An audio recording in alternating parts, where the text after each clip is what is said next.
श्रीमद्वेङ्कटनाथार्यकवितं रघुवंशनाथं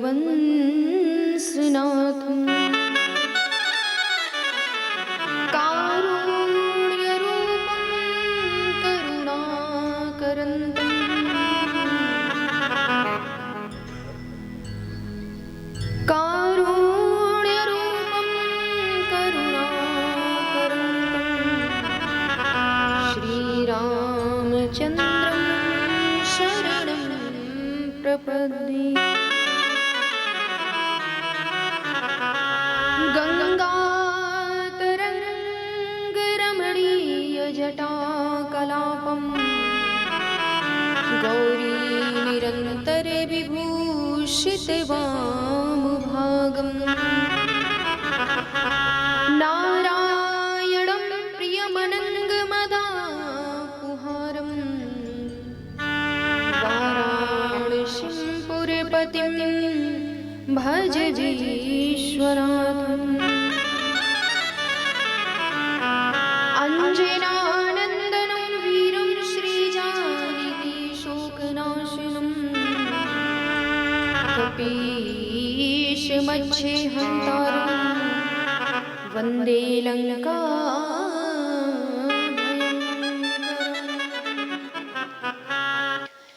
राम कथा के रसिक तुम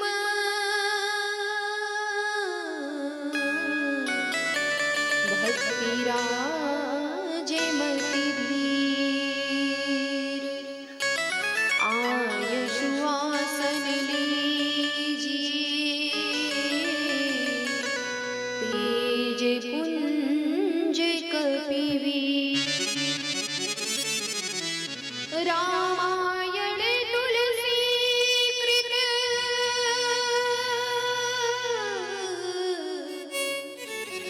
कहव कथानुसार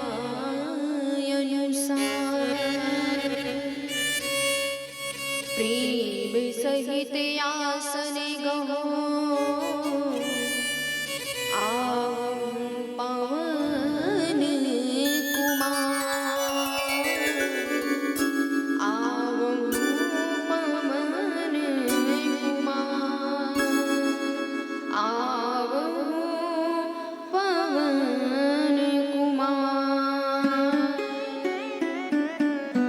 बरसाने की राधिका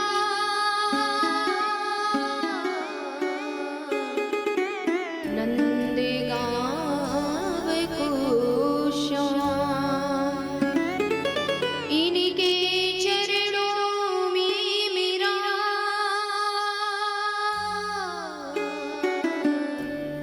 बारंबार प्रणाम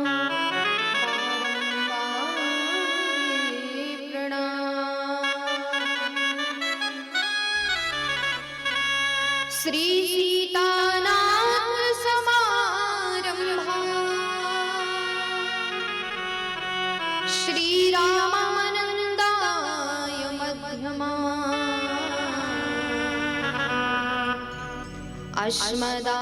अस्मदाचार्य पर्यन्ता वन्दे श्री गुरु परम्परा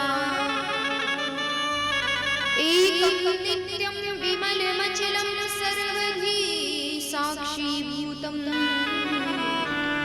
भावातीतं त्रिगुणरहितं सद्गुरुं नमामि। जय गुरुदेव दयानिधि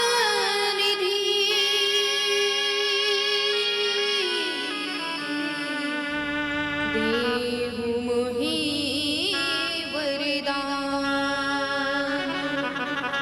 नित्य कहूँ श्री राम कथा हृदय कछु नहीं हृदय कछु नहीं। प्रेम से बोलिए श्री गुरुदेव भगवान की श्री हनुमान जी महाराज की श्री सीताराम नाम महाराज की श्री वृंदावन बिहारी लाल की परिपूर्णतम परात्पर परब्रह्म परमेश्वर सकल शास्त्रार्थ अंचित्य अनंत नित्य नूतन अखिल ब्रह्मांड नायक अकार करुण करुणालय मेरे आनंद कंद कौशल्यानंद वर्धन मेरे इष्ट प्रभु श्रीमद अवध बिहारी व बिहारिणी जी श्री राम कथा की रसिया श्री राम जी के अनन्य भक्तों में से एक, जो सदैव राम कथा को सुनने के लिए लालायित रहते हैं, उत्सुक रहते हैं। ऐसे मेरे प्रभु श्री हनुमान जी महाराज एवं प्रभु श्री राम के सुंदर स्वरूप को, प्रभु के सुंदर छवि को अपने हृदय रूपी सागर में बिठा करके रखने वाले, छुपा करके रखने वाले, सदैव ठाकुर जी के नाम का निरंतर स्मरण करते रहने वाले, प्रभु के नाम का चिंतन करते रहने वाले, प्रभु के ध्यान में लीन रहने वाले मेरे प्रभु भगवान भोलेनाथ एवं मैया पार्वती जी, वाणी और बुद्धि की दाता पराम्बा भगवती माता सरस्वती जी एवं माँ आदि शक्ति जगत जननी माता जगदम्बिका, श्री रामचरित मानस जैसे महान ग्रंथ की रचना करने वाले श्री 1108 बाबा श्रीमद गोस्वामी जी महाराज, जिन्होंने ऐसे ग्रंथ की रचना करके जो इस संसार को, जो इस देश को दिया है, वो कोई अन्य महापुरुष नहीं दे सकता। ऐसे श्री मद गोस्वामी जी के चरण कमलों में मेरा कोटि कोटि वंदन है, कोटि कोटि प्रणाम है, कोटि कोटि नमन है। मेरे परम आदरणीय परम पूजनीय प्रातः स्मरणीय श्री 1108 श्री गुरुदेव जी महाराज के कमल चरणों में मेरा कोटि कोटि नमन, कोटि कोटि वंदन, कोटि कोटि प्रणाम एवं इस कार्यक्रम के आयोजक परम आदरणीय शास्त्री जी, इस मंच पर उपस्थित वाद्य यंत्रों पर मेरा सहयोग कर रहे मेरे समस्त भाई लोग एवं जिन्होंने भी इस कार्यक्रम में अपना सहयोग प्रदान किया, चाहे वो तन से हो, मन से हो, धन से हो, ऐसे समस्त सहयोगी गण एवं यत्र तत्र सर्वत्र बैठे हुए मेरे पिता एवं भाई समान समस्त भद्र पुरुषों, सती अनुसुईया गार्गी के चरित्र को चरितार्थ करने वाली हमारी परमर्चनिया वंदनिया पूजनिया माताएं बहनों, नन्हे मुन्ने बाल गोपाल और इस सुहावल क्षेत्र के समस्त क्षेत्रवासी, समस्त व्यापारी गण, आइए हम सभी प्रभु की अमृतमय कथा को श्रवण करने से पूर्व, भगवान की कथा में, कथा रूपी गंगा में गोता लगाने से पूर्व भगवान नाम संकीर्तन जैसा कि नियम होता है, उस नियम का पालन करते हुए सभी लोग भाव के साथ में तालियों की सेवा देते हुए, क्योंकि मैं बार बार एक ही बात कहती हूँ, बाबा ने मानस में वर्णन भी किया है कि राम कथा सुंदर कर तारी, भगवान ने ये जो सुंदर मानव जीवन दिया, मानव तन दिया, ये सुंदर हाथ दिए, ये केवल काम करने के लिए नहीं, भोजन करने के लिए नहीं, ताली बजाते हुए भगवान के नाम का गुणानुवाद भी करना चाहिए। इसलिए तालियों की सेवा देते हुए सभी लोग भाव के साथ में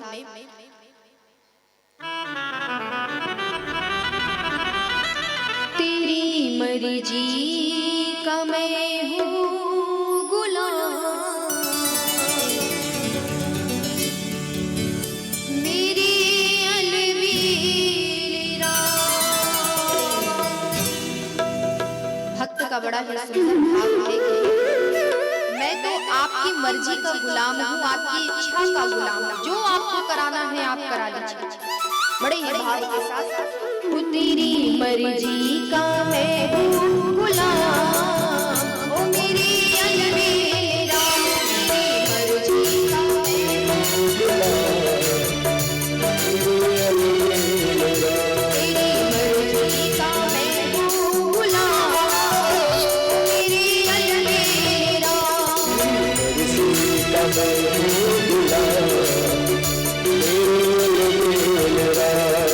अलविदा मेरे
अपनी अकल लड़ाते, आए झुकाए अपनी अकल लड़ाते, आए झुकाए अपनी अकल लड़ाते।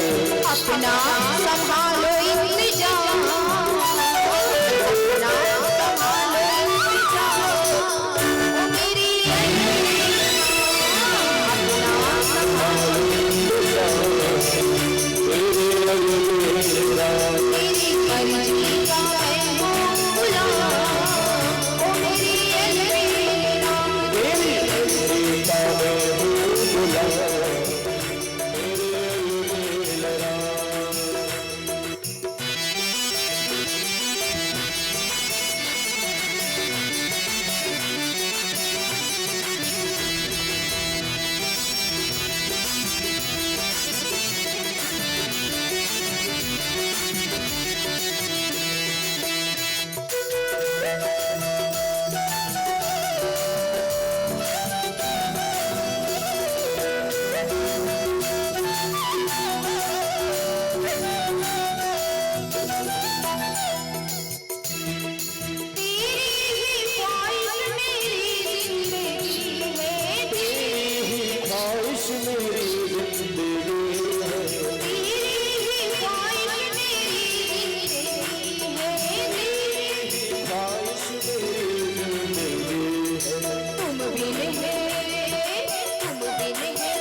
थक भी गया हूँ इस लंबे सफर से, थक भी गया हूँ इस लंबे सफर से, थक भी गया हूँ इस लंबे सफर से, भी गया हूँ इस लंबे सफर से।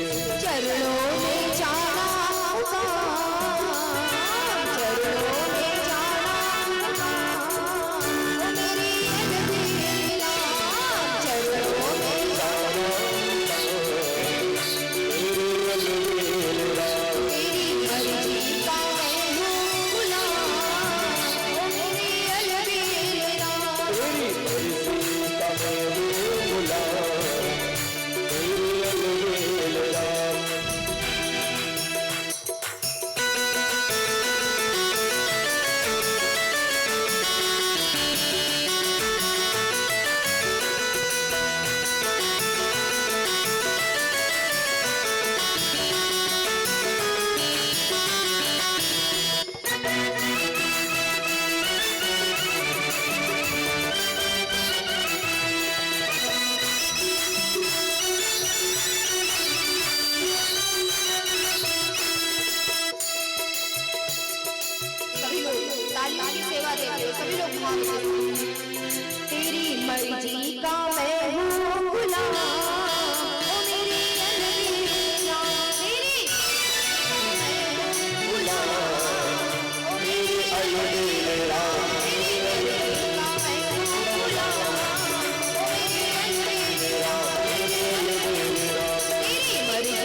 आइए हम सभी लोग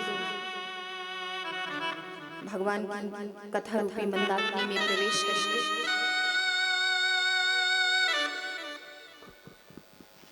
सभी लोग आज की जो कथा है,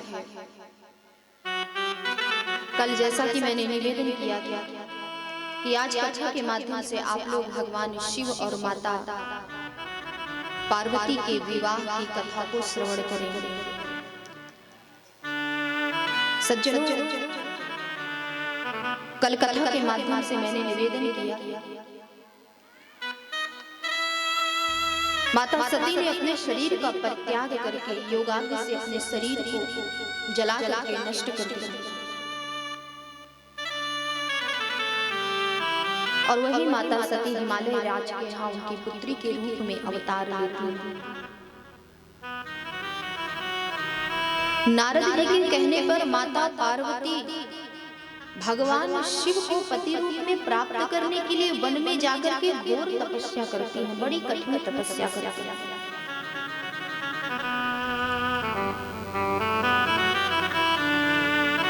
तपस्या पूर्ण होती है, लेकिन भगवान शिव को समझाए तो कौन समझाए? भगवान शिव को सती के प्रति इतना प्रेम था, माता सती के प्रति पत्नी से इतना प्रेम करते थे कि किसी और से विवाह करना असंभव था। सज्जनों, भगवान श्री राम स्वयं याचक बन करके आए, क्योंकि ये बात भी सत्य है कि यदि भगवान श्री राम शिव जी के पास नहीं जाते, याचना नहीं करते, तो भगवान शिव भी कभी माता पार्वती से विवाह ही नहीं करते, क्योंकि भगवान शिव तो किसी को जानते ही नहीं हैं। यदि किसी को जानते हैं, यदि किसी को मानते हैं, तो केवल अपने राम को, राम के अलावा किसी को नहीं जानते। ऐसे भक्त हैं भगवान शिव, प्रभु श्री राम के। और राम जी भी ये बात भली भांति जानते हैं कि जब तक मैं शिव जी के पास जाकर के नहीं कहूंगा, वो विवाह करने के लिए तैयार नहीं होंगे। याचना करने के लिए चल पड़े और वरदान मांगा कि अब विनती मम सुनो शिव, जो हो पर निज नेह जाय विवाह शैल जिन यहवर मांगे दे। पार्वती जी के समस्त चरित्र को प्रभु श्री राम जी ने शिव जी के सामने में निवेदन कर दिया कि भोले बाबा, पार्वती जी ने आपको पति रूप में प्राप्त करने के लिए बड़ी ही कठिन तपस्या की है, और वो वास्तव में कौन है? आप उनका चरित्र जानना चाहते हैं तो वो कोई और नहीं, आप ही की पत्नी माता सती ने शरीर धारण किया है, अवतार ली है हिमालय राज की पुत्री के रूप में, और आप पति रूप में प्राप्त करना चाहती हैं। यदि आपने विवाह नहीं किया तो वो इस जन्म में भी अपने शरीर का परित्याग कर देंगे। इसलिए मेरी बात मान लीजिए, आज तो मैं आपसे याचना करने आया हूँ, आप माता से विवाह करेंगे, ऐसा मुझे वरदान दीजिए। शिव जैसे भक्त का कल्याण करने के लिए और माता पार्वती के दुख को दूर करने के लिए, क्योंकि माता पार्वती जी भगवान शिव को प्राप्त करने के लिए इतनी कठिन तपस्या की है। यदि शिव जी उन्हें पति रूप में प्राप्त नहीं होते तो वो पुनः शरीर का परित्याग कर देते, वरदान मांगा। लेकिन भगवान शिव ने उस वरदान को, भले ही राम जी याचना कर रहे हैं, लेकिन शिव जी ने उस याचना को प्रभु की आज्ञा समझ करके सिरोधार किया, स्वीकार किया। बोले प्रभु, आपकी जैसी इच्छा, जो आज्ञा, आपकी आज्ञा का मैं अवश्य पालन करूंगा। प्रेम से बोलिए भगवान भोलेनाथ की जय। सज्जनों, भगवान राम के कहने पर भगवान शिव ने विवाह के लिए हाथों कर दिया। इधर राम जी अंतर ध्यान हो गए, उसी समय उसी क्षण सप्तऋषियों का आगमन हो गया। अब सप्तऋषि गणों को भगवान शिव ने आज्ञा दी कि जाओ पार्वती के प्रेम की परीक्षा लेकर के आओ। पहले जाओ और प्रेम की परीक्षा लेकर के आओ। सप्तऋषियों ने तुरंत आज्ञा का पालन किया, चल पड़े जहां पर पार्वती जी अभी भी वन में तपस्या कर रही हैं। पार्वती जी से सप्तऋषियों ने अनेक प्रश्न किए हैं। पहला प्रश्न करते हैं कि देवी आपने किसके लिए, किस कारण से इतनी कठिन आपने तपस्या की? और तपस्या भी पूर्ण हो गई, लेकिन कारण बताइए कि किस कारण आपने इतना कठिन तप किया है, घोर तपस्या की? पार्वती जी कुछ नहीं बताती, संकोच हो रहा, कैसे बताऊं? पुनः पूछते हैं कि सत्य सत्य बताना देवी, मर्म की बात को सत्य बताना कि क्यों आपने इतनी कठिन तपस्या की है। लेकिन फिर भी पार्वती जी को संकोच हो रहा है, कैसे बताएं? अंत में बार बार जब पूछा तब ऋषियों से माता पार्वती कहती हैं कि हे ऋषिगणों, यदि मैं आपको बताऊंगी तो आप मेरी इस बात को सुन करके हंसेंगे, मुझ पर हंसेंगे। बोले नहीं, आपको बताना पड़ेगा, मर्म की बात आपको सत्य बताना पड़ेगा, क्यों आपने इतनी कठिन तपस्या की? अंत में माता पार्वती ने कहा कि मैं तो भगवान शिव को अपना पति बनाना चाहती हूँ, उनको पति रूप में प्राप्त करना चाहती हूँ, और इस कारण मैंने इतनी कठिन तपस्या की। माता पार्वती के ऐसे वचनों को सुन करके सप्त ऋषि गण एक साथ, सातों के साथ एक साथ बड़े जोर जोर से हंसने लगे। अरे हाहाकार लगा करके हंसने लगे। आप भगवान शिव को पति बनाना चाहती हैं, भगवान शिव के बारे में आप जानती भी हैं, भगवान शिव के साथ किसी स्त्री का निर्वाह होना असंभव है, आप उनसे विवाह करना चाहते हैं, उनके लिए आपने इतनी कठिन तपस्या की। अरे उनका तो वेश ही अमंगलकारी है, जो एकांकी निवास करने वाले हैं, जिनके माता और पिता का भी पता नहीं है, जोगी जटिल अकाम मन नगन अमंगल वेश अस स्वामी एका मिले परिहस्त। पार्वती जी तो पहले ही जानती थी कि मेरे गुरु ने जो मुझे बताया, ये तो मेरे गुरुदेव ने पहले ही मुझसे बता दिया था कि जोगी जटिल अकाम मन, और गुरुदेव के वचनों पर मेरा पूर्ण विश्वास है, मैं सब कुछ जानती हूँ, लेकिन फिर भी भगवान शिव को पति रूप में प्राप्त करना चाहती हूँ। जो आप अब बता रहे हैं, मेरे गुरु नारद ने तो मुझसे पहले भी ये सब बता दिया था। पार्वती जी को कोई भी सप्त ऋषियों का, उनके वचनों का उन पर कोई प्रभाव नहीं पड़ा। अब पुनः सप्त ऋषिगण प्रश्न करने लगे, किसके कहने पर आपने इतनी कठिन तपस्या की? बोले अपने गुरु नारद जी के कहने पर। अब तो ये सप्त ऋषिगण पार्वती जी की प्रेम की परीक्षा लेने के लिए उनके गुरुदेव यानी नारद जी की ही विषय में भला बुरा कहने लगे। अरे कहाँ आप नारद के चक्कर में पड़ गई? नारद का तो काम ही है, कहाँ उनकी बात आप मान रही हैं? अरे भगवान शिव से सुंदर तो भगवान श्री हरि विष्णु, यदि आपका विवाह उनसे हो जाता तो आपका कल्याण हो जाता, जीवन धन्य हो जाता। कहाँ नारद के चक्कर में पड़े? माता पार्वती ने सप्त ऋषियों से हाथ जोड़ करके कहा कि मैं अपने गुरु की निंदा नहीं सुन सकती, निवेदन करती हूँ कि आप मेरे गुरु की निंदा मेरे सामने मत कीजिए, और गुरु के वचनों पर मेरा पूर्ण विश्वास है। जिस मनुष्य को गुरु के वचनों पर विश्वास नहीं होता, जो गुरु की निंदा करता है, उसका कभी भी कल्याण नहीं हो सकता। इसलिए गुरु की निंदा ना तो कभी करे और ना ही गुरु की निंदा कभी सुननी चाहिए। गुरु ही ऐसा है जो भगवान से मिलाने का कार्य करता है। गुरुर् ब्रह्मा गुरुर् विष्णु गुरुर्देव महेश्वरा गुरुर् साक्षात परब्रह्म तस्मै श्री गुरुवे नमः। गुरु ही तो ऐसा है जो भगवान से हमें मिलाता है।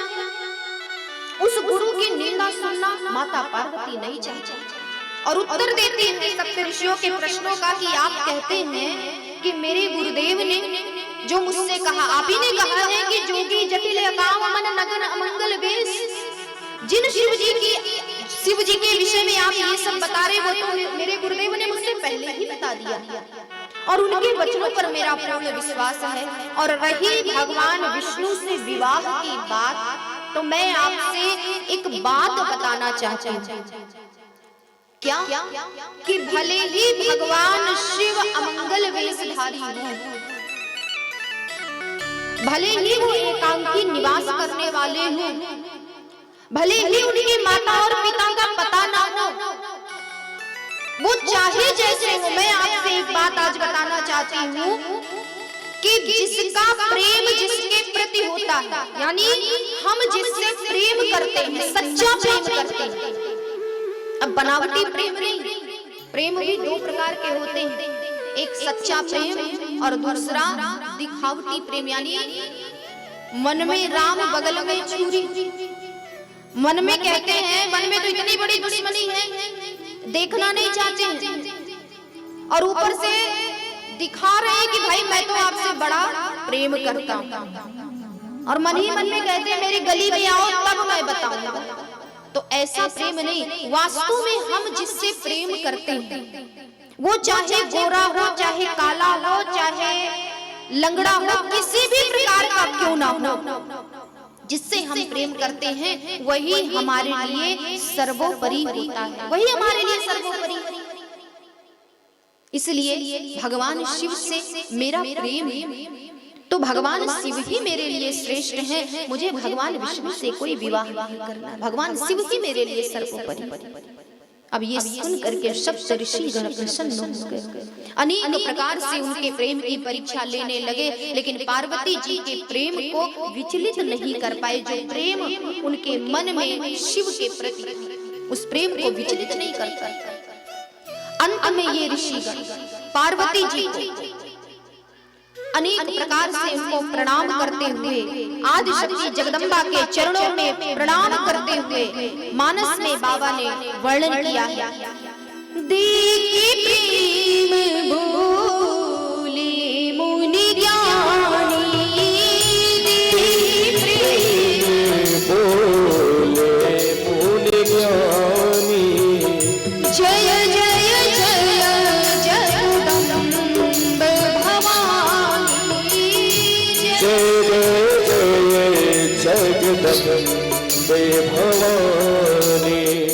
देखी प्रेम बोले मुनि ज्ञानी, देखी प्रेम बोले मुनि ज्ञानी, जय जय जय जगदम्ब भवानी, जय जय जगदम्बे भवानी। श्री राम जय राम जय जय राम, श्री राम जय राम जय जय राम, श्री राम जय राम जय जय राम। देखी प्रेम बोले मुनि ज्ञानी, जय जय जय जगदम्ब भवानी। जगदम्बा के चरणों में बारंबार नमस्कार करते हुए, प्रणाम करते हुए ये सप्त ऋषिगण तुरंत भगवान शिव के पास में पहुंचे और भगवान शिव को पार्वती जी के समस्त चरित्र को बता दिया कि प्रभु उनका जो प्रेम है आपके प्रति, वो प्रेम अमर है, उस प्रेम को कभी कोई विचलित नहीं कर सकता, कोई डिगा नहीं सकता, ऐसा प्रेम है माता पार्वती को आपसे। ये सुन करके भगवान शिव प्रसन्न हो गए। लेकिन भगवान शिव, भगवान भोलेनाथ का एक स्वभाव है, वो स्वभाव क्या है कि भगवान शिव अधिक समय तक संसार के विषय में नहीं सोचते, अधिक समय तक वो संसार के विषय में नहीं सोचते हैं। सज्जनों, भगवान शिव, भगवान भोलेनाथ पार्वती जी के चरित्र को सुनने के पश्चात उनका ध्यान पुनः भगवान श्री राम में लग गया। प्रभु के नाम का उच्चारण करने लगे, राम राम राम राम का उच्चारण करने लगे। सादर जपत अनंग राति, जो सदैव भगवान राम के ध्यान में लीन रहते हैं, सदैव उनके नाम का स्मरण करते रहते हैं। अब इधर भगवान शिव राम नाम का उच्चारण करने लगे, उधर भगवान शिव की राम राम राम का उच्चारण करते करते पुनः समाधि लगी। इधर भगवान शिव की समाधि लगी, उधर तारकासुर नाम का एक बड़ा ही भयंकर राक्षस उत्पन्न हो गया। सारे देवता उस राक्षस से बड़े ही परेशान, बड़े ही भयभीत, क्योंकि वो अत्याचारी राक्षस समस्त देवताओं को परेशान कर रहा है, अत्याचार कर रहा है अनेक प्रकार से। उस राक्षस ने ब्रह्मदेव की तपस्या करके, ब्रह्मा जी की तपस्या करके ब्रह्मा जी से वरदान प्राप्त किया कि कोई भी देवता मुझे मार न सके, मेरी यदि मृत्यु हो तो केवल भगवान शिव के पुत्र से ही मेरी मृत्यु, दूसरे से नहीं। वो अपने आप में बड़ा ही चालाक समझ रहा था, क्योंकि वो जानता था कि भगवान शिव की जब पत्नी ही नहीं है तो पुत्र कहां से होगा, इसलिए उसने ऐसा वरदान मांगा। अब सारे देवता गण परेशान सब ब्रह्मा जी के पास में गए, ब्रह्मा जी से प्रार्थना करने लगे कि आपने ही वरदान दिया है, भगवान शिव के पुत्र से ही उसकी मृत्यु होगी, और ऐसे वैसे पुत्र से भी नहीं, जो भगवान शिव का औरस पुत्र होगा, अपना सगा पुत्र होगा, उसी के द्वारा इस तारकासुर नाम के राक्षस की मृत्यु होगी। कोई न कोई उपाय तो करना ही होगा।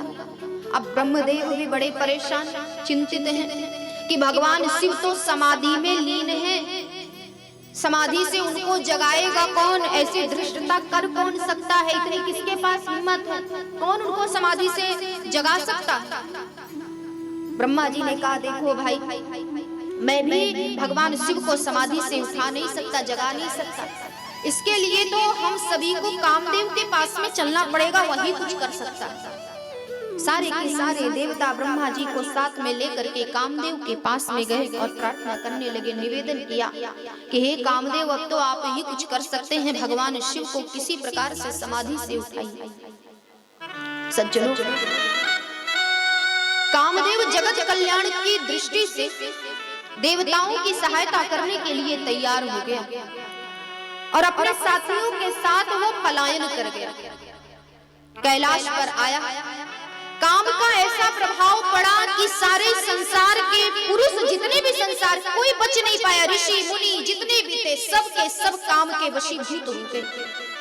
सारे संसार के पुरुष स्त्रियों को, समस्त संसार के लोगों को स्त्री में देखने लगी और सारी स्त्रियां संसार के समस्त लोगों को पुरुष में देखने लगी। ऐसा काम का प्रभाव भगवान शिव के पास कैलाश पर्वत पर कामदेव जब पहुंचा तो एक आम का वृक्ष था, उस आम के पल्लों के पीछे में काम छुप गया और वहीं से भगवान शिव के ऊपर पुष्पों का बाण चलाया। जैसे ही वो बाण भगवान शिव को लगा, भगवान शिव की समाधि टूट गई। समाधि टूट गई। भगवान शिव ने नेत्र खोलकर देखा, कहीं कुछ दिखाई नहीं दे रहा है, लेकिन जब तीसरा नेत्र भगवान शिव ने देखा, कहीं कुछ नहीं दिखाई दे रहा। आम के पल्लों के पीछे में जब काम को छुपा हुआ देखा भगवान शिव ने, तो उसी समय भगवान भोलेनाथ ने अपना नेत्र खोल दिया, तीसरा नेत्र खोल दिया। और तीसरा नेत्र खुलते ही कामदेव उसी क्षण, उसी समय जल करके भस्म हो गया। प्रेम से बोलिए भगवान भोलेनाथ की। इधर काम जल के भस्म हुआ, उधर कामदेव की पत्नी रति रोती हुई, विलाप करती हुई भगवान शिव के पास में आई, करुण क्रंदन कर रही है, विलाप कर रही है कि हे भोले बाबा, मेरे स्वामी ने कौन सा अपराध किया था? वो तो देवताओं के कल्याण के लिए, देवताओं के कहने पर आपको समाधि से जगाया था। भला मेरे स्वामी की क्या गलती थी? उनकी तो कोई गलती नहीं थी, वो तो देवताओं के कल्याण के लिए आपको समाधि से उठाए, लेकिन आपने उन्हें ही जला करके भस्म कर दिया। भगवान शिव ने रति को समझाते हुए कहा, रति, मन के दुखों को त्याग दे, आज से तेरे पति का नाम अनंग होगा, भले ही वो तेरे साथ नहीं होगा, लेकिन मैं तुझे वरदान देता हूँ। आज जो कुछ भी हुआ ये तो विधाता का बनाया हुआ नियम था, जो मैं तोड़ नहीं सकता। जो होना था वो हो गया, लेकिन अब दुख मत कर। तेरा पति आज से अनंग रूप से तेरे साथ में रहेगा। भले ही उसका शरीर जल करके नष्ट हो गया है, लेकिन उसकी आत्मा तेरे ही साथ में रहेगी। हाँ, शरीर से तू अपने पति को कब प्राप्त करेगी? जब द्वापर युग में भगवान श्री कृष्ण अवतार लेंगे तो उनके पुत्र के रूप में तेरा पति भी अवतार लेगा, तेरा पति। और उसी समय भगवान कृष्ण के पुत्र का नाम प्रद्युम्न होगा, जिसके साथ में तेरा विवाह होगा। तो तू शरीर से द्वापर युग में ही अपने पति को प्राप्त कर पाएगी, लेकिन अनंग रूप से तेरा पति अभी भी तेरे साथ में ही रहेगा। इसलिए दुख मत कर, कुछ समय प्रतीक्षा करो। भगवान शिव ने रति को आश्वस्त करके वहां से भेज दिया, और इधर सारे के सारे देवतागण खड़े हुए हैं। जैसे ही उन्होंने मौका देखा, उसी समय ब्रह्मा जी सबसे आगे जा करके भगवान शिव से निवेदन करने लगे कि हे भोलेनाथ, हम समस्त देवताओं की ये इच्छा है कि हम अपने नेत्रों से आपका विवाह होते हुए देखना चाहते हैं। अब विवाह के लिए हाँ भी कर दीजिए भोले बाबा, विलंब मत कीजिए। देवताओं की प्रार्थना को सुन करके और भगवान राम की इच्छा को समझ करके भगवान शिव ने उसी समय एवं मस्त कह दिया। प्रेम से बोलिए श्री सीताराम नाम महाराज जी। और जैसे ही भगवान शिव ने विवाह के लिए हाँ किया, कैलाश पर देवताओं ने दुदुम्भी बजाने लगे, नगाड़े बजने लगे। चारों ओर भगवान शिव की हर हर महादेव से वातावरण गूंजने लगा। मानस में भी बाबा ने वर्णन किया कि तब देवन दुदुम्भी बजाई, तब दुदुम्भी बजाई, तब देवन दुदुम्भी बजाई, तब देवन दुदुम्भी बजाई। बरस सुमन जय जय सुर साई, बरस सुमन जय जय सुर साई। तब देवन दुदुम्भी बजाई, तब देवन दुदुम्भी बजाई, तब देवन दुदुम्भी बजाई, तब देवन दुदुम्भी बजाई। बरस सुमन जय जय सुर साई, बरस सुमन जय जय सुर साई। श्री राम जय जय राम, श्री राम जय जय राम। श्री राम जय राम। तब देवन दुदुम्भी बजाई, उसी समय देवताओं ने दुदुम्भी बजा दी। चारों ओर भगवान शिव का जय जयकार होने लगा। सज्जनों, अब यहाँ भगवान भोलेनाथ और माता पार्वती के विवाह की तैयारियां प्रारंभ हो गई। भगवान शिव की बारात देखिए, बड़ी ही सुंदर बारात है। भगवान शिव की बारात में देवता और देवताओं के साथ साथ भगवान शिव के जो गण हैं सब तैयार है। भगवान शिव की जो बारात है वो बड़ी ही विचित्र बारात है। कैसी बारात? ऐसी बारात तो आज तक किसी ने देखी ही नहीं होगी। ऐसी बारात है भोले बाबा। भगवान शिव की बारात में शामिल कौन कौन है मैं निवेदन करूं, लेकिन उससे पहले भोले बाबा का श्रृंगार गोस्वामी जी ने मानस में वर्णन किया। श्रृंगार कितना सुंदर है सज्जनों। भोले बाबा का श्रृंगार बड़ा ही सुंदर है। और श्रृंगार करता कौन है? यानी दूल्हे को तैयार किया जाता है। अब तैयार कैसे कर रहे हैं, कौन कर रहा है? बाबा ने मानस में वर्णन किया कि शिव ही शंभुगन करहि सिंगारा, शिव ही शंभुगन करहि सिंगारा शिव ही शंभुगन करहि सिंगारा शिव ही शंभुगन करहि सिंगारा जटा मुकुट सिर मोर समारा जटा मुकुट सिर मोर समारा शिव ही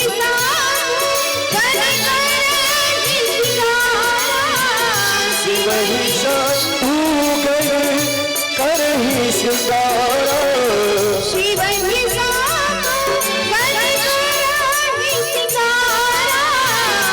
शिव ही शंभुगन करहि सिंगारा जटा मुकुट सिर मोर सवारा जटा मुकुट सिर मोर सवारा श्री राम जय जय राम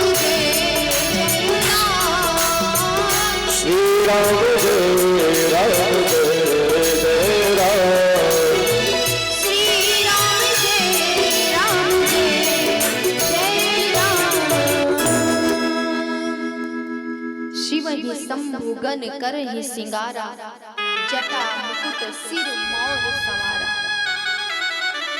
भगवान शिव के जो गण हैं, नंदी, भृंगी, वीरभद्र, ये भगवान शिव का श्रृंगार कर रहे हैं। और श्रृंगार कैसे कर रहे हैं? श्रृंगार कितना सुंदर है भगवान शिव का। सर्पों का मोर है, सर्पों का कंगन है, सर्पों का ही कुंडल है और सर्पों का ही यज्ञोपवीत है। ऐसा श्रृंगार भगवान शिव। अब देखिए, मोर तो लग गया, वस्त्र के स्थान पर भोले बाबा ने बाघंबर को पहन लिया, लपेट लिया। अब अभी पाउडर और क्रीम लगाना बाकी रह गया। आजकल के दूल्हे देखिए, जब विवाह होता है तो दूल्हा क्या करता है? अब तो दूल्हे भी यानी जेंट्स भी ब्यूटी पार्लर में जाने लगे सजने के लिए। क्रीम पाउडर लगा करके, सेंट परफ्यूम सब लगा करके तैयार होते हैं। लेकिन भगवान भोले बाबा का पाउडर क्या है? कौन सा पाउडर लगाते हैं? जहां लोग जाने में भी डरते हैं रात्रि के समय, भगवान शिव वहां पर जाते हैं जहां मुर्दे जलाए जाते हैं, और मुर्दों की भस्म को ही पाउडर के बाद वो पूरे शरीर में लगा लेते हैं। और इसकी भी बड़ी सुंदर चर्चा आती है सज्जनों कि भगवान शिव, एक बार माता पार्वती ने प्रश्न कर लिया कि भोले बाबा, हे स्वामी, मैं जानना चाहती हूँ कि आप इन मुर्दों की भस्म को क्यों लगाते हैं? ये बात मेरी समझ में नहीं है, आप मुर्दों की भस्म को क्यों लगाते हैं? भला कोई ऐसा करता है कि कोई जले हुए मुर्दों की भस्म यानी राख को अपने शरीर में धारण कर ले? तो भगवान शिव ने बड़ा ही सुंदर उत्तर दिया। बोले, देवी जानना चाहती हैं कि मैं मुर्दों की भस्म को क्यों लगाता हूं? माता पार्वती ने कहा, हाँ स्वामी, बताने की कृपा करें। भगवान शिव ने कहा कि देवी, जब किसी की मृत्यु हो जाती है, किसी व्यक्ति की जब मृत्यु हो जाती है और उसे जब चार लोग कांधा देते हुए राम नाम सत्य कहते हुए मुर्दे घाट पर लेकर के जाते हैं, शमशान घाट पर लेकर के जाते हैं, तो सब क्या बोलते हैं? राम नाम सत्य है, राम नाम सत्य है। और मैं उस मुर्दे को बड़भागी मानता हूँ कि उस मुर्दे के कारण सारे के सारे लोग राम नाम का नाम लेकर के जाते हैं। तो इन लोगों को भी मैं प्रणाम करता हूँ, मैं बार बार प्रणाम करता हूँ ऐसे लोगों को जो उस मुर्दे को ले जाते समय मेरे प्रभु के नाम का स्मरण करके जाते हैं। और मैं उस मुर्दे से इतना मुझे प्रेम हो जाता है कि जिसके कारण कितने लोग राम का नाम लेते हुए जाते। वैसे तो कोई लेगा नहीं, लेकिन कम से कम मुर्दे को ले जाते समय तो वो लोग राम का नाम लेकर के जाते हैं। राम नाम सत्य है, राम नाम सत्य है। तो जब मुर्दे को जला दिया जाता है, उस मुर्दे की जो भस्म है, जो राख है, मैं उसको प्रणाम करके उसे अपने शरीर में लगा लेता हूँ। कितना सुंदर भाव है। भगवान शिव को राम के नाम से कितना प्रेम है। राम के कितने बड़े भक्त हैं कि जो मानव मृत्यु के पश्चात भी जिसके कारण लोग राम का नाम लेते हैं, उसके जले हुए जब शरीर जल जाता है, जब राख बन जाता है, तो उस राख को, उस भस्म को अपने शरीर में लगा लेते हैं। ये राम नाम की महिमा है, जिसको भगवान भोलेनाथ सादर जपते अनंग अराती, भगवान शिव सदैव जपते रहते हैं, सदैव राम नाम के नाम में लीन रहते हैं। ऐसे भोले बाबा। तो भोले बाबा उस मुर्दे की राख को, भस्म को अपने शरीर में लगा करके बिल्कुल दूल्हे का ऐसा वेश, ऐसा विचित्र वेश भोले बाबा का। अब बारात में, भगवान शिव की बारात में कौन कौन शामिल है? देवता भी शामिल हैं और भगवान शिव के गण नंदी भृंगी के साथ साथ में देखिए न्योता सभी को दिया, जिसको कोई नहीं पूछता, जिसके विषय में यदि हमने स्वप्न में भी याद कर लिया, कभी कभी याद आ जाती है या कभी कभी ऐसा हो जाता है कि स्वप्न में भी हमने भूत का नाम सुन लिया, तो हालत खराब हो जाती है, हार्ट अटैक होने की नौबत आ जाती है, इतना भयभीत हम होते हैं। और यहाँ भगवान शिव की बारात में भूत प्रेत पिशाच सब शामिल, सब जा रहे हैं भगवान शिव की बारात। अब बारातियों को दो भागों में बांट दिया भगवान श्री हरि विष्णु ने। आगे आगे देवताओं की टोली चली जा रही है, बीच में भगवान शिव और पीछे पीछे भूत प्रेत सर्प बिच्छू कीड़े मकोड़े, ये सब भगवान शिव की बारात में चल पड़े। सज्जनों, भगवान शिव की जो बारात है, भूत प्रेत केवल भारत देश के ही नहीं, विदेशों के भी भूत प्रेत सब आ गए हैं, सबको निमंत्रण मिल गया, सब आ गए हैं, गोरे काले सारे के सारे भूत प्रेत डाकनी साकनी पिचासनी सब भगवान शिव की बारात में जा रहे हैं, नाचते गाते सब चले जा रहे हैं। और भूत भी ऐसे ऐसे, किसी के सिर है तो धड़ गायब, किसी का धड़ है तो सिर ही गायब, बिना सिर के धड़ ही चले जा रहा है। ऐसे ऐसे विचित्र भूत प्रेत भगवान शिव की बारात में शामिल हुए, ये सब जा रहे हैं। सज्जनों, आगे आगे भगवान शिव देवताओं की अध्यक्षता में आगे आगे भगवान भोलेनाथ जा रहे हैं, बीच में भोले बाबा नंदी पर सवार हैं और उनके पीछे भूतों की समस्त टोली बारात के लिए निकल पड़ी। सभी लोग भाव के साथ तालियों की सेवा देते हुए भगवान की बारात जा रही। कहाँ? हिमाचल नगर में। बड़ा ही सुंदर भाव है। चल री भोला की बरतिया हिमाचल नगरी, चल री भोला की बरतिया हिमाचल नगरी, चली भोला की बरतिया हिमाचल नगरी, हिमाचल नगरी, हाँ हिमाचल नगरी, हिमाचल नगरी, हाँ हिमाचल नगरी, हिमाचल नगरी, हाँ हिमाचल नगरी, हिमाचल नगरी, ओ हिमाचल नगरी, चल री भोला की बरतिया हिमाचल नगरी। चली भोला की बरतिया हिमाचल नगरी।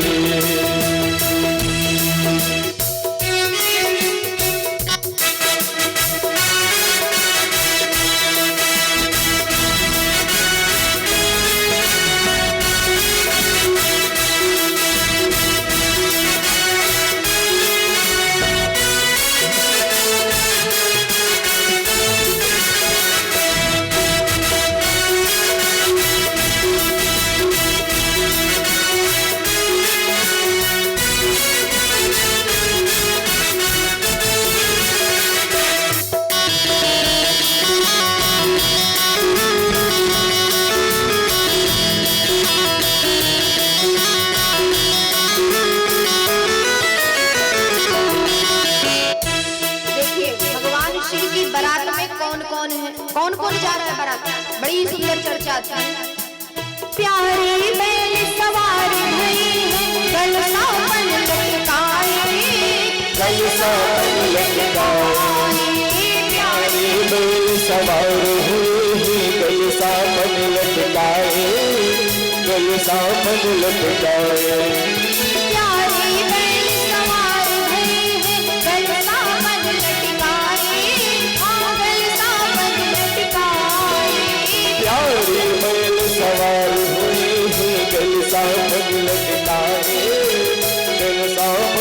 लटका बिछुअन का पहने हैं कंगन, बिछुअन का पहने हैं कंगन, अंग विभूति रमाए, हाँ हाँ अंग विभूति रमाए, हाँ हाँ अंग विभूति रमाए, अंग विभूति रमाए, हाँ हाँ अंग विभूति रमाए।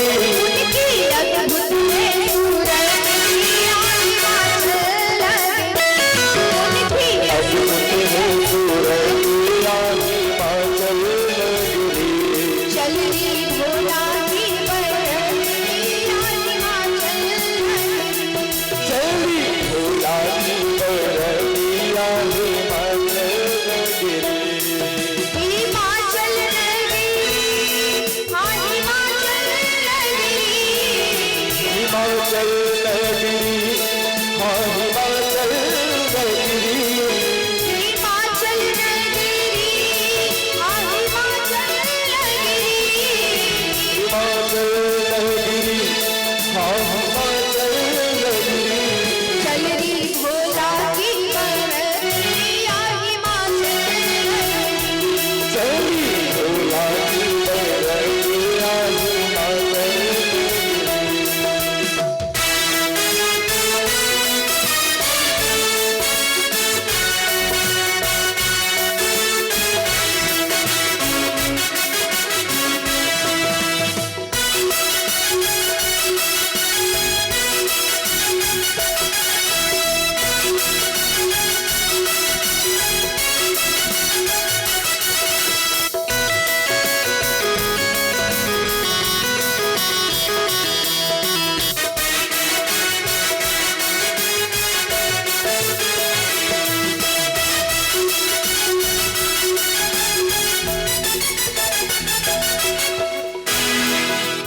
ब्रह्मा विष्णु इंद्र कुबेर सब सज कर चले बराती, सज कर चले बराती। ब्रह्मा विष्णु इंद्र देव सब सज कर चले बराती, सज कर चले बराती। ब्रह्मा विष्णु इंद्र कुबेर सब सज कर चले बराती, सज कर चले बराती। ब्रह्मा विष्णु इंद्र कुबेर सब सज कर चले बराती, सज कर चले बराती। भूत प्रेत सब साथ चले हैं, भूत प्रेत सब साथ चले हैं, भूत प्रेत सब साथ चले हैं, भूत प्रेत सब साथ चले हैं। जो है इनके साथी, हाँ हाँ जो है इनके साथी, हाँ हाँ जो है इनके साथी, हाँ हाँ जो है इनके साथी। नीली मुर्गन है कोवरिया हिमाचल नगरी, नीली मुर्गन बरतिया हिमाचल नगरी। चल रे भोला की बरतिया हिमाचल नगरी। चली भोला की बरतिया हिमाचल नगरी। हिमाचल नगरी, हाँ हिमाचल नगरी, हिमाचल नगरी, हाँ हिमाचल नगरी। हिमाचल नगरी, हाँ हिमाचल नगरी। हिमाचल नगरी, ओ हिमाचल नगरी। चल रे भोला की बरतिया हिमाचल नगरी, चली भोला की बरतिया हिमाचल नगरी। चल रे भोला की बरतिया हिमाचल नगरी, चली भोला की बरतिया हिमाचल नगरी। चल रे भोला की बरतिया हिमाचल नगरी। चली भोला की बरतिया हिमाचल नगरी। भोला की बरतिया हिमाचल नगरी। चली भोला की बरतिया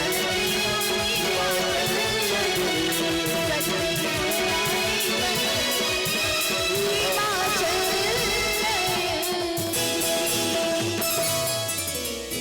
प्रेम से बोलिए भगवान भोलेनाथ की, प्रेम से बोलिए मैया पार्वती की। जय। देखिए एक बात के लिए बार बार टोकना पड़ता है। भगवान शिव माता पार्वती का विवाह होने जा रहा है, अब बारात निकल रही है। बारात आप लोग कैसे जाते हैं? ऐसे, बिल्कुल ऐसे शांति के साथ, कोई उत्साह नहीं है। बार बार ये कहना पड़ता है कि भगवान का नाम लेने में, जयकारा बोलने में संकोच नहीं करना चाहिए। अगल बगल मत देखिए, एक दूसरे का मुख मत देखिए, यहाँ कोई शर्म कोई लज्जा नहीं करनी है। देखिए बहुत से लोग ऐसे होते हैं, अभी देखिए किसी से झगड़ा करना हो वहाँ शर्म नहीं आती है, किसी को हम अनायास गाली दे देते हैं, भला बुरा कह देते हैं, वहाँ जरा भी शर्म नहीं आती, संकोच नहीं होता। अब गांव-गांव में देखिए बहुत देखने को मिलता है, माताएं जब आपस में झगड़ा करती हैं, न जाने क्या क्या बोल देती हैं, तेरा ऐसा हो जाए, तेरा वैसा हो जाए, ये हो जाए, वो हो जाए। लेकिन जाने अनजाने में हम ये भूल जाते हैं कि किसी को अनायास कुछ कहने से, गाली देने से, किसी से झगड़ा करने से हमारे जीवन में देखिए जो हमने कुछ पुण्य कमा करके रखा है, वो कमाया हुआ पुण्य धीरे धीरे नष्ट हो जाता है।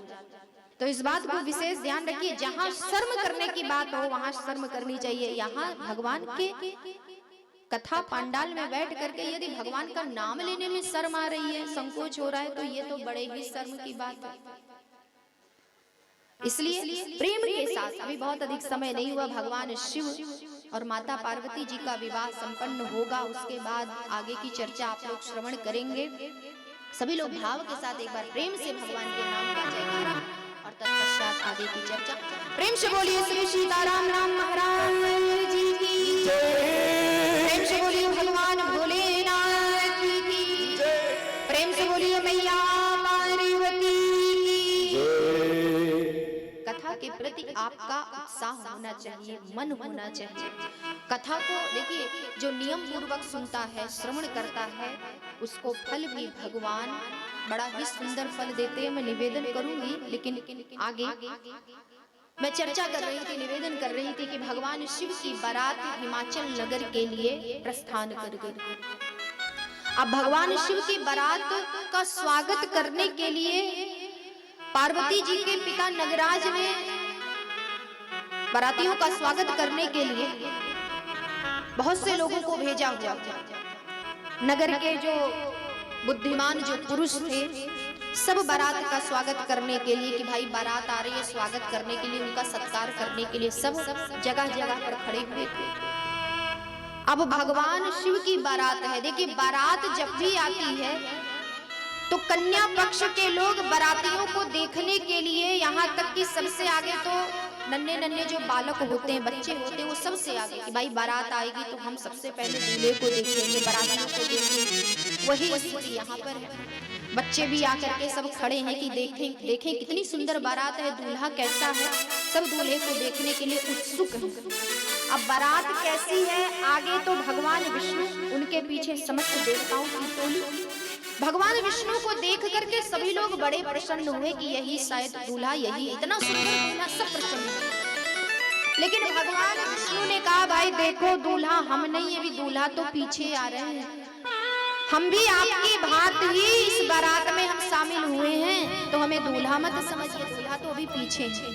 इतना कह करके भगवान विष्णु का सबने स्वागत किया, सत्कार किया, देवताओं का खूब स्वागत सत्कार हुआ। अब दूल्हे का स्वागत करने के लिए जैसे ही लोग आगे आए और बालकों ने जब ऐसी विचित्र बारात को देखा तो सब डर के मारे थर थर थर सब कांपने लगे। ऐसी बारात बिना धड़ के बारात आई है, यानी भूत प्रेत पिशाच, किसी के धड़ है तो सर गायब, सर है तो धड़ गायब, ऐसी ऐसी बारात।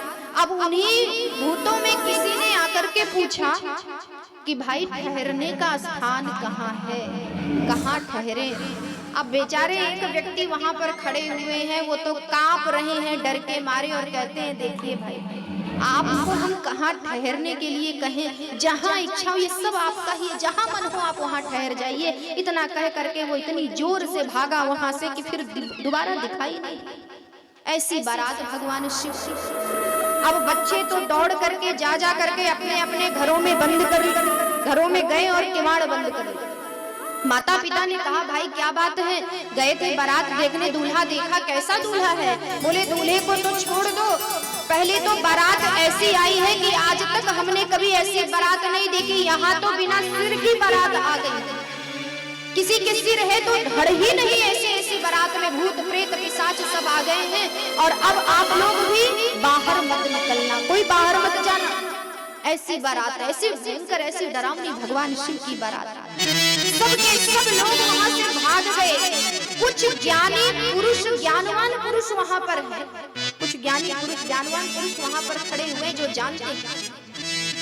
उन्होंने बारातियों का स्वागत किया और भगवान शिव को जनवासे तक लेकर किसी प्रकार से यहाँ तो बात संभल गई। अब जनवासे से बाहर आके यानी अभी द्वार चार होना था, दूल्हे का परिछन करना था। ये लौकिक परंपरा होती है, विशेष करके हमारी माताएं जो लड़के की सासू माँ होती हैं, वो दूल्हे का स्वागत करती हैं, सत्कार करती हैं, द्वारचार होता है, परिछन करती, हल्दी अक्षत का टीका लगा करके दूल्हे की आरती उतारती, ये परंपरा। पार्वती जी की मैया मैना जी स्वर्ण थाल में आरती लेकर के सखियों के साथ में चली आ रही हैं और सखियां मंगल गीत गा रही हैं। सभी माताएं भाव के साथ तालियों की सेवा देती हुए आप सभी लोग गाएंगे। बारातियों का स्वागत करने के लिए, दूल्हे का स्वागत करने के लिए। सखी द्वारे पे आई बारात, सजने को स्वागत करो। सखी द्वारे पे आई बारात, सजने को स्वागत करो। सखी द्वारे पे आई बारात, सजने को स्वागत करो। सखी द्वारे पे आई बारात, सजने को स्वागत करो। स्वागत करो सखी, स्वागत करो। स्वागत करो सखी, स्वागत करो। स्वागत करो सखी, स्वागत करो। स्वागत करो सखी, स्वागत करो। आई बारात, सजने को स्वागत करो।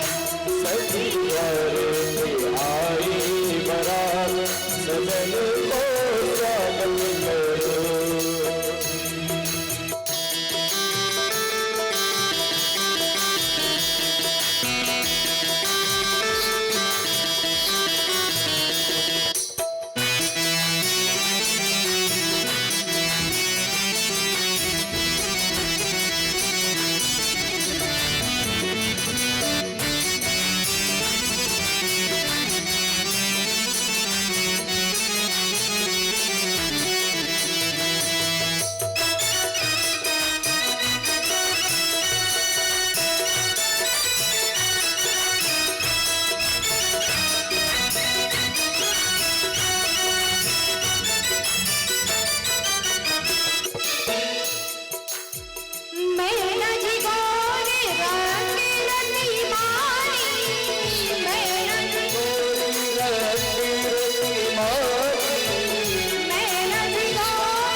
स्वागत करो सखी, स्वागत करो।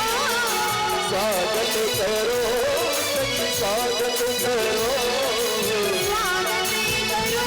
सखी, स्वागत करो। स्वागत करो सखी, स्वागत करो। सखी द्वारे पे आई बारात, सजने को स्वागत करो। सखी द्वारे पे आई बारात, सजने को स्वागत करो।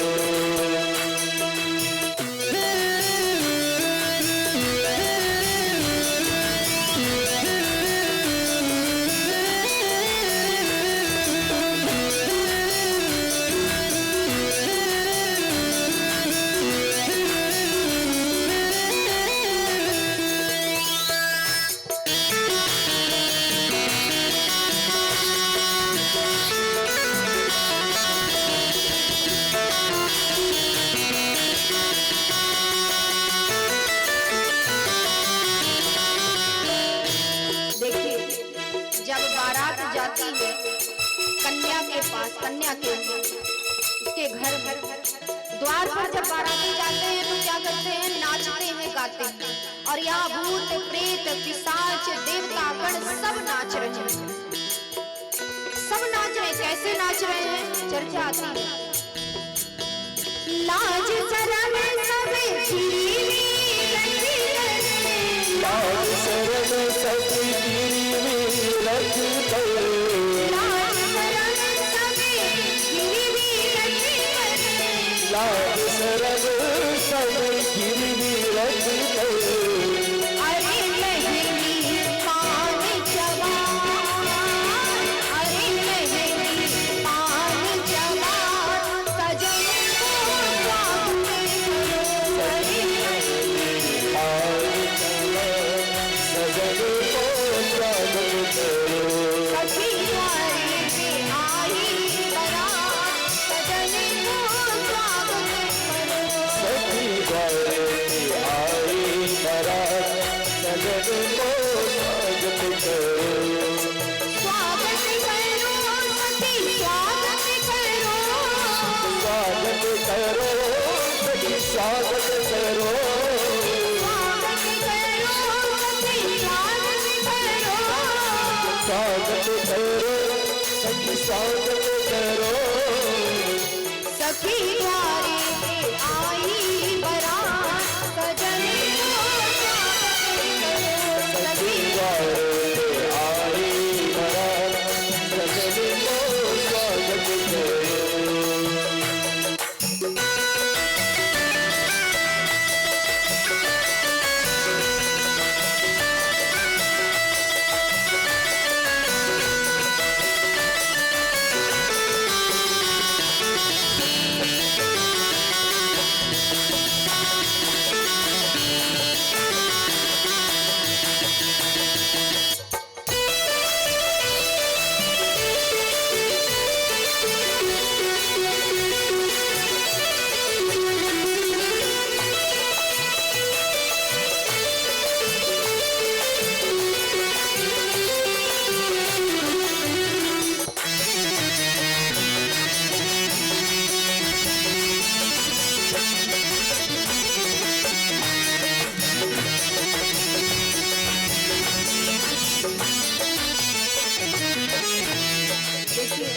बड़ा ही सुंदर भाव है।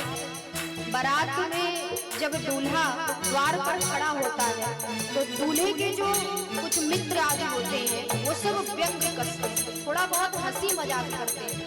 अब यहाँ भगवान शिव से मजाक कर रहे हैं, व्यंग कर रहे हैं। कौन? भगवान श्री हरि विष्णु व्यंग कर रहे हैं भगवान शिव के ऊपर। बड़ा ही सुंदर भाव है। नारायण प्रभु व्यंग के वचन सुनी, नारायण प्रभु व्यंगी वचन सुनो, नारायण प्रभु व्यंग के वचन सुनी, नारायण प्रभु व्यंगी वचन सुनो। व्यंग के वचन सुनी, व्यंग के वचन सुनी, व्यंगो वचन सुनी, व्यंगो वचन सुनी। नारायण प्रभु व्यंग के वचन सुनी, नारायण प्रभु व्यंग वचन सुनी। भोला मंदिर मंदिर मुस्कान, भोला मंदिर मंदिर मुस्कान, सजनी को स्वागत करो, सखी द्वारे पे आई बरात, सजन को स्वागत करो। सखी द्वारे पे आई बरात, सजनी को स्वागत करो, सखी द्वारे पे आई बरात, सजन को स्वागत करो। सखी द्वारे पे आई बरात, सजनी को स्वागत करो, सखी द्वारे पे आई बरात, सजन को स्वागत करो। सखी द्वारे पे आई बरात, सजनी को स्वागत करो, सखी द्वारे पे आई बरात, सजनी को स्वागत करो, सजनी को स्वागत करो, सजनी को स्वागत करो। प्रेम से बोलिए श्री सीताराम नाम महाराज जी की, प्रेम से बोलिए श्री भगवान भोलेनाथ की। जय प्रेम से बोलिए मैया पार्वती की जय। द्वार पर बारात आकर खड़ी, सारे बाराती द्वार पर खड़े हैं। भोले बाबा दूल्हे के वेश में द्वार पर खड़े हैं। माता पार्वती की मैया मैना जी स्वर्ण थाल में आरती सजा करके दूल्हे का परिछन करने के लिए जैसे ही द्वार पर आई, दूल्हे का ऐसा विकराल स्वरूप देख करके माता मैना डर के मारे आरती वहीं पर छोड़ करके दौड़ी दौड़ी गई और पार्वती जी को बिना परिछन किए गई और पार्वती जी को गोद में लेकर के विलाप करने लगी। अब ये मंगल कार्य में अमंगल, कहाँ तो मंगल होने जा रहा था, यानी विवाह होने जा रहा था, माता परिछन करने गई, लेकिन दूल्हे का ऐसा वेश देख करके दौड़ी दौड़ी मैया पार्वती के पास में गई मैना जी और पुत्री को गोद में उठा करके विलाप करने लगी। बोली नहीं नहीं, जीते जी जब तक जीवित रहूंगी ऐसे वर के साथ में अपनी कन्या का ब्याह नहीं होने दूंगी। कहाँ मेरी कन्या और कहाँ ऐसा विचित्र दूल्हा, ऐसा विकराल दूल्हा जो सर्पों का मोर, सर्पों का कंगन, सर्पों का ही यज्ञोपवीत बाघंबर, वस्त्र के स्थान पर बाघंबर। मैं ऐसे दूल्हे के साथ अपनी कन्या का विवाह नहीं होने दे सकती। अनेक प्रकार से माता पार्वती की मैया मैना जी गोद में लेकर के पार्वती जी को विलाप करते हैं, ऐसे वर के साथ विवाह नहीं होने दे सकती। मेरी कन्या इतनी सुंदर है, इतनी सुशील है, सर्वगुण संपन्न है और मैं अपनी कन्या को ऐसे वर के साथ कभी भी विवाह नहीं होने दूंगी। अब तो चारों ओर ये बात फैल गई कि माता पार्वती की मैया मैना तो विवाह ही नहीं होने देना चाहती। अब धीरे धीरे ये खबर जब नारद जी को पता चली, जो नारद जी पार्वती जी के गुरु पुरोहित हैं, नारद जी पार्वती जी के माता पिता के पुरोहित हैं। सप्तऋषियों के साथ में नारद जी पार्वती जी की मैया के पास में गए, उन्हें समझाने लगे कि माता क्यों दुख करती हैं, क्यों विलाप करती, इस मंगल की घड़ी में विलाप करके आप अमंगल क्यों करना चाहते हैं। भगवान शिव के ऊपरी स्वरूप को देख करके आप ने ये मन में सोच लिया कि ऐसे वर के साथ आप अपनी कन्या का विवाह नहीं होने देंगे। वास्तव में आप भगवान शिव के स्वरूप को नहीं जानती हैं। उनका स्वरूप कैसा है रे, उनके समान संसार में दूसरा कोई सुंदर हो ही नहीं सकता। कितने सुंदर है, उनके स्वरूप का वर्णन कर रहे हैं नारद जी कि कर्पूर गौरम करुणावतारम संसार सारम भुजगेंद्र हारम सदा वसंतम हृदयारविंदे भवम भवानी सहितम नमामि। जिनका स्वरूप, जिनका रंग ही कर्पूर के समान, कपूर के समान, जो गौर वर्ण वाले, जिन्हें जल्दी क्रोध नहीं आता है, जो अपने भक्तों के दुखों को दूर करने वाले हैं, अपने भक्तों की समस्त इच्छाओं को पूर्ण करने वाले हैं, ऐसे भगवान शिव के स्वरूप को देख करके आपने विवाह ना करने का मन बना लिया कि विवाह नहीं होने देंगे। और दूसरी बात मैं आपसे बताना चाहता हूँ, आप क्या सोच रही हैं, क्या जानती हैं कि पार्वती कोई साधारण कन्या है, ये आपकी पुत्री कोई साधारण कन्या है, ये कोई साधारण कन्या नहीं है, ये तो आदि शक्ति जगदम्बिका की अवतार है। आज आपका भाग्य है ये कि आपके यहाँ आपकी पुत्री के रूप में ये अवतरित हुई है, तो आप भाग्यशाली हैं। और देवी भगवती भास्वती आदि शक्ति का विवाह तो केवल भगवान शिव के साथ में ही हो सकता है, दूसरे के साथ तो हो ही नहीं सकता। इसलिए इस विचार को आप त्याग दीजिए कि विवाह नहीं होने देंगे। ये कोई साधारण कन्या नहीं है, आदि शक्ति भवानी जगदम्बा है, जिनका विवाह केवल भगवान शिव के साथ में ही हो सकता। इसलिए दुख का परित्याग कर दीजिए, मन को प्रसन्न कर लीजिए। सप्तऋषियों के साथ साथ नारद जी ने जब माता पार्वती के समस्त चरित्र को मैया के सामने में निवेदन किया, तो माता पार्वती की मैया मैना का दुख उसी समय दूर हो गया। अपनी गलती के लिए वो भगवान शिव से मन ही मन क्षमा मांगती हैं और बड़े ही आदर और सत्कार के साथ भगवान शिव को विवाह मंडप परिछन करके, उनकी आरती करके, उनका पूजन करके विवाह मंडप में भगवान शिव माता पार्वती जी विराजमान। समस्त देवताओं के सामने में, समस्त ऋषि मुनियों के सामने में भगवान शिव और माता पार्वती जी का विवाह वेद शास्त्रों के मंत्र के द्वारा बड़े ही नियम पूर्वक जैसा विवाह होता है, माता पार्वती और भगवान शिव का विवाह संपन्न हो रहा है। मानस में बाबा ने वर्णन किया, हर गिर जा कर भयव विवाह, हर गिर जा कर भयव विवाह, हर गिर जा कर भयव विवाह, हर गिर जा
जाकर भयव विवाह सकल भुवन भरी रहा उछाहु। इस प्रकार से वेद मंत्रों के द्वारा समस्त देवताओं के सामने में, समस्त ऋषियों के सामने में, माता पिता के सामने में भगवान शिव और माता पार्वती जी का विवाह बड़े ही धूमधाम से संपन्न होता है।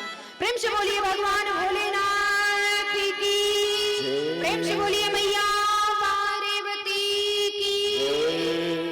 अब विवाह तो संपन्न हो गया और जिन भक्त जनों को, कल मैंने निवेदन भी किया था, जिन भक्त जनों को ठाकुर जी का दर्शन करना हो, भगवान शिव का दर्शन करना हो, अपना भाव समर्पित करना हो, वो एक एक करके मंच पे आकर के अपना भाव समर्पण कर सकते हैं। और आगे की मैं कथा निवेदन करूं तो संकोच नहीं करना है, जिनको भी ठाकुर जी के चरणों में अपना भाव समर्पण करना है आकर के कर सकते हैं। 5 मिनट का केवल समय आप लोगों को दिया जाएगा और आगे कथा चलती रहेगी, आप लोग श्रवण करेंगे। प्रेम से बोलिए वृंदावन बिहारी लाल की। देखिए, भगवान शिव और माता पार्वती का विवाह तो संपन्न हो गया। अब विवाह के बाद विदाई की एक परंपरा होती है। विदाई की परंपरा होती है, लेकिन विदाई से पहले आप लोग एक बड़ा ही सुंदर भजन और तत्पश्चात आगे की चर्चा में निवेदन करूंगी। भजन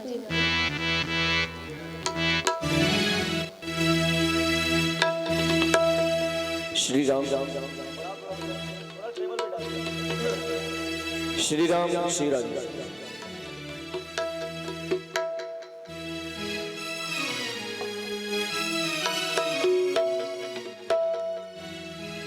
भोले बाबा तेरे दरबार में जो आते हैं, झोलियां भरते हैं खाली वो नहीं जाते हैं।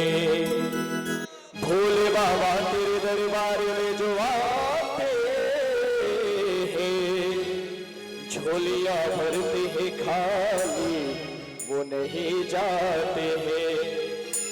भोले बाबा तेरे दरबार में जो आते हैं, भोले बाबा तेरे दरबार में जो आते हैं, झोलियां भरते हैं खाली वो नहीं जाते हैं। झोलियां भरते हैं खाली वो नहीं जाते हैं। झोलियां भरते हैं खाली वो नहीं जाते हैं। भोले बाबा तेरे दरबार में जो आते हैं, भोले बाबा तेरे दरबार में जो आते हैं, झोलियां भरते हैं, झोलियां भरते हैं खाली वो नहीं जाते हैं, झोलियां भरते हैं खाली वो नहीं जाते हैं।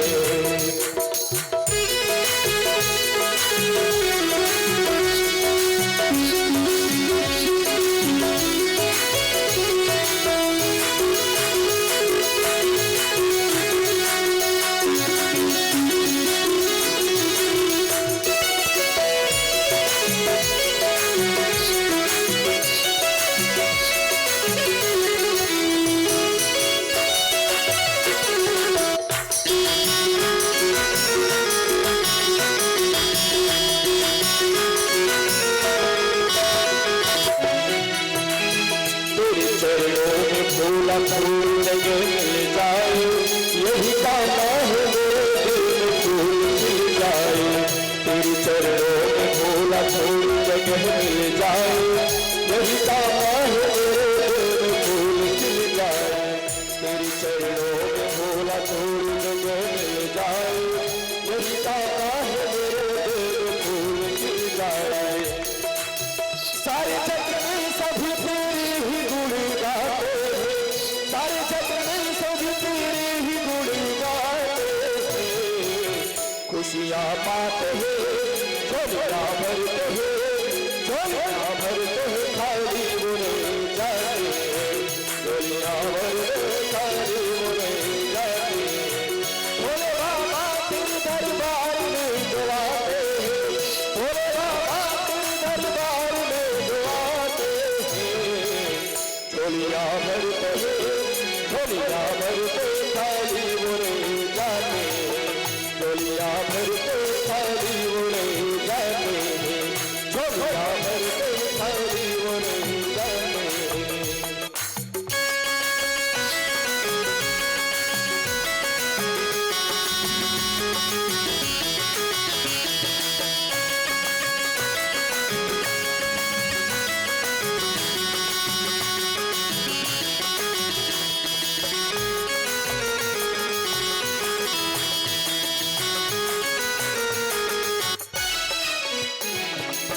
तेरी ये भक्त बड़े अनमोल है भोला, तेरी सेवा जिसका तन बने है भोला। तेरी ये भक्त बड़े अनमोल है भोला, तेरी सेवा जिसका तन बने है भोला।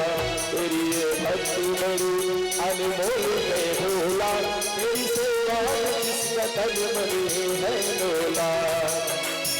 तेरे दर पे जो भोला जो भी भक्त आते हैं, तेरे दर पे जो बाबा जो भी भक्त आते हैं, खुशियाँ पाते हैं, खुशियाँ पाते हैं, खुशियाँ पाते हंसते हुए वो आते हैं, खुशियाँ पाते हंसते हुए वो आते हैं। भोले बाबा तेरे दरबार में जो आते हैं, भोले बाबा तेरे दरबार में जो आते हैं। झोलियाँ भरते हैं, झोलियाँ भरते हैं, झोलियाँ भरते खाली वो नहीं जाते हैं, झोलियाँ भरते खाली वो नहीं जाते हैं, झोलियाँ भरते खाली वो नहीं जाते हैं, झोलियाँ भरते खाली वो नहीं जाते हैं, झोलियाँ भरते खाली वो नहीं जाते हैं, झोलियाँ भरते खाली भोलेनाथ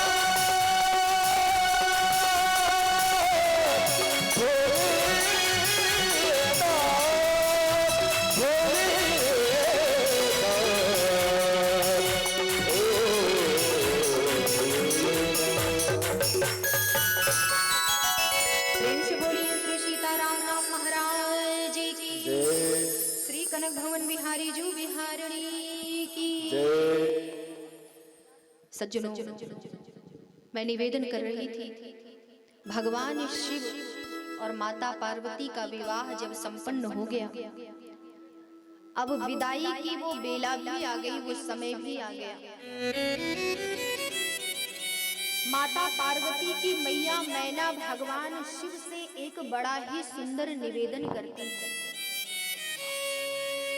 कितना सुंदर निवेदन है। विशेष करके माताएं पार्वती जी की मैया मैना के विषय में आज श्रवण करेंगे। माता मैना कितनी सुंदर शिक्षा दे रही है अपनी पुत्री पार्वती को। सज्जनों, भगवान शिव के साथ में माता पार्वती जी कैलाश पर जा रही है, विदाई हो रही है। माता मैना भगवान शिव से यानी अपने दामाद जी से निवेदन करती है कि हे भोले बाबा, मैंने अपनी पुत्री को तो आपको सौंप ही दिया, विवाह तो हो गया, मेरी पुत्री आपकी अर्धांगिनी तो बन गई, लेकिन जाते जाते मैं आपसे निवेदन करना चाहती हूँ। कितना सुंदर निवेदन करती है माता मैना कि हे भगवान भोलेनाथ, मेरी पुत्री को आप अपने चरणों की दासी बना करके रखिएगा, अपने चरणों की दासी बना करके रखिएगा। लेकिन आज की जो माता है वो दामाद से क्या कहती है? कोई निवेदन नहीं करना, विवाह बेटी का कर दिया, दान दहेज दे दिया। अरे हमने तो इतना दान किया है, इतना दहेज दिया है, किस लिए दिया? कि हमारी बेटी को किसी प्रकार का कोई दुख ना हो। अब जाते जाते दामाद जी को क्या कहती है? देखिए दामाद जी, इतना दान दहेज इसीलिए दिया है कि हमारी बेटी को किसी प्रकार का कोई कष्ट मत देना। और साथ ही साथ दामाद से कहती है कि मेरी बेटी को अपनी दासी नहीं बल्कि रानी बना करके रखना। आज की माता रानी बना करके रखना। वो ये भूल जाती है कि जिस पुत्री को, जो पत्नी अपने पति की दासी बन करके रहती है, वो तो अपने पति के हृदय की रानी सदैव बनी रहती है। और जो पत्नी अपने पति की रानी बन करके रहना चाहती है, वो शायद चरणों की दासी से कभी ऊपर नहीं हो सकती। माता पार्वती की मैया मैना ने इतना सुंदर निवेदन किया कि प्रभु, मेरी पुत्री को अपने चरणों की दासी बना करके रखिएगा। यदि कभी जाने अनजाने इससे कोई भूल हो जाए तो उसे क्षमा करते रहिएगा, क्षमा कर दीजिए। कितना सुंदर निवेदन कर रहे हैं। शिक्षा लेनी चाहिए माता की, पार्वती जी की मैया मैना से। कितना सुंदर भाव इस भजन के माध्यम से आप लोग श्रवण करें। विशेष करके हमारी माताएं जो किसी पुत्री की मां है, कि बेटियों के विवाह के पश्चात उन्हें क्या शिक्षा देनी चाहिए, पुत्री में कौन से संस्कार देने चाहिए उनको। कितना सुंदर भाव है। एक माँ अपनी पुत्री से कहती है, उसको सुंदर शिक्षा दे करके उसे उसके घर भेज रही है। बड़ा ही सुंदर भाव है। सभी लोग मीठी मीठी तालियों के साथ एक माता का कहना है, मानिए दुलारी मेरा कहना, इसे भाती रहना जाके ससुराल में। हे मेरी पुत्री, मेरी बात मानना, मेरी दुलारी पुत्री, मेरी बात मानना और ससुराल में किस भांति रहना, किस प्रकार रहना।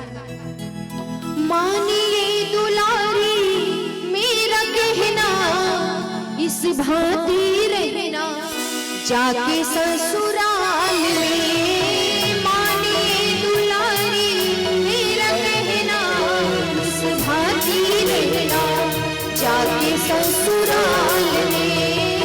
मानिए दुलारी मेरा कहना, इस भांति रहना जाके ससुराल में। मानिए दुलारी मेरा कहना, इस भांति रहना जाके ससुराल में। मानिए दुलारी मेरा कहना, इस भांति रहना जाके ससुराल में। सब कुछ पड़ेगा बेटी सहना, इस भांति रहना जाके ससुराल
एक माँ का कितना सुंदर भाव है। माँ अपनी पुत्री से कहती है कि बेटी तुम ससुराल क्यों जा रही हो? ससुराल में तुम्हारी जो सास है आज से वही तुम्हारी माता है, उन्हें अपने माता के समान समझना। और जो तुम्हारे ससुर जी हैं उन्हीं को अपना पिता मानना, वही तुम्हारे माता और पिता। कितना सुंदर भाव है। माता की समान अपनी सासू जी को जानना, माता की समान अपनी सासू जी को जानना, माता की समान अपनी सासू जी को जानना, माता की समान अपनी सासू जी को जानना, पिता की समान अपने ससुर जी को मानना, पिता के समान अपने ससुर जी को मानना, पिता की समान अपने ससुर जी को मानना, पिता के समान अपने ससुर जी को मानना, जेठानी से प्रेम करना, देवरानी से प्रेम करना, जेठानी से प्रेम करना, जेठानी से प्रेम करना, इन्हीं को समझना अपनी बहना, इस भांति रहना जाके ससुराल में। इन्हीं को समझना अपनी बहना इस बात रहना, जाके ससुराल में। मानिए दुलारी मेरा कहना, इस भांति रहना जाके ससुराल में। मानिए दुलारी मेरा कहना, इस बात रहना, जाके ससुराल में।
एक माता को कितना सुंदर भाव है।